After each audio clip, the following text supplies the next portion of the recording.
persistence, grit. There's so many terms that mean something similar. I'm going to talk about the power of grit based upon an article in the Wall Street Journal of all things.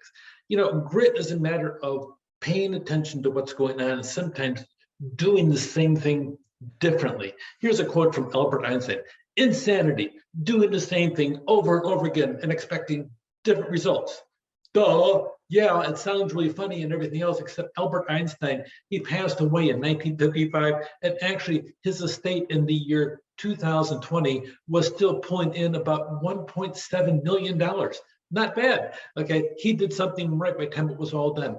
I encourage you to go through and read his life story, as well as those of other people who really made it. If you want to be an entrepreneur, pick their brains as to what they did and how they went through it. You'll find one thing through all of them, whether they're an inventor going all the way from Edison all the way to Jobs to Einstein, you name who they are, including even Elon Musk.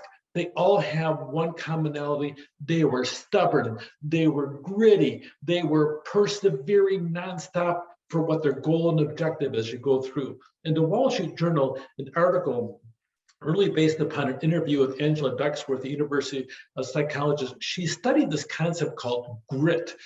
Grit. By the time it was all done, she created a 12-item grit scale that had multiple different things on it. Like, here's a couple examples of questions. Setbacks don't discourage me.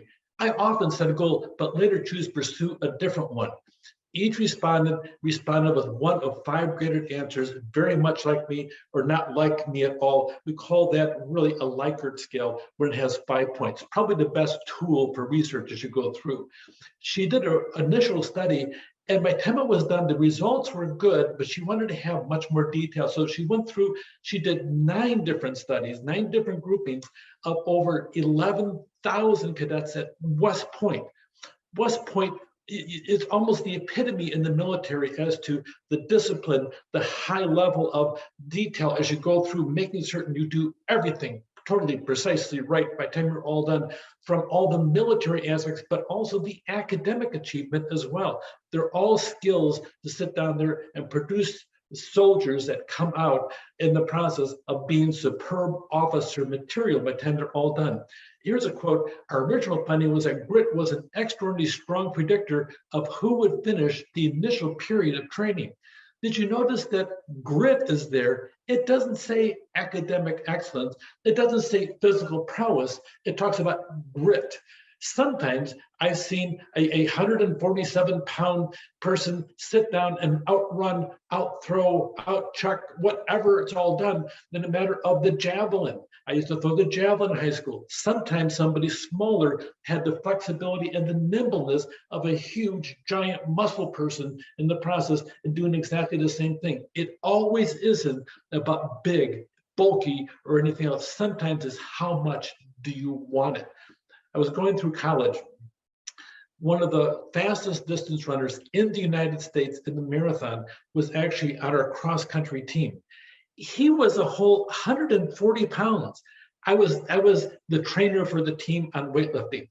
He sat down there. I had to help him just to sit down, do the bare weight on the weight machine, not even a bar. He couldn't bench press 110 pounds.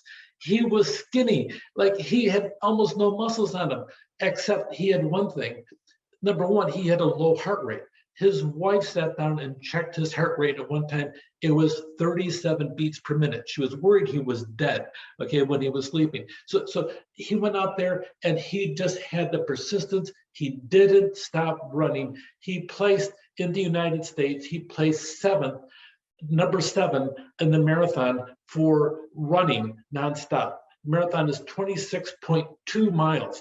Incredible what he did, but he couldn't have any physical strength. He was just determined. It's a big thing in the process, not just when you're running, not just for the physicality of it, but when it comes down to just having that mental fitness to go on as you go through. According to the Wall Street Journal article, hard work and determination are important, but they were questioning, does it outweigh things like natural smarts or athletic prowess? Those are 2 other criteria they looked at West Point with these over 11,000. By the time they were done, they measured grit, academic achievement, and the physical ability as 3 different factors. And Professor Ducksworth really sat there and says, all three factors are distinct. They're really different. You can be super smart, but not have grit or athletic ability and so on by the time you're all done. The grittier people are not necessarily more able. Sometimes the athletic and proud were more able to get it done, or the academically effort was more able to succeed in the test.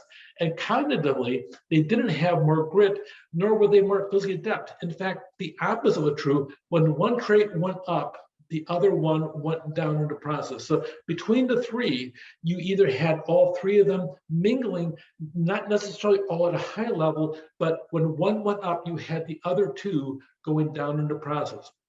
Students with super brilliance or physical prowess were less gritty and thus somewhat less likely to graduate.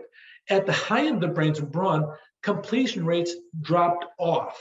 So brains, brawn, they weren't necessarily completers at West Point.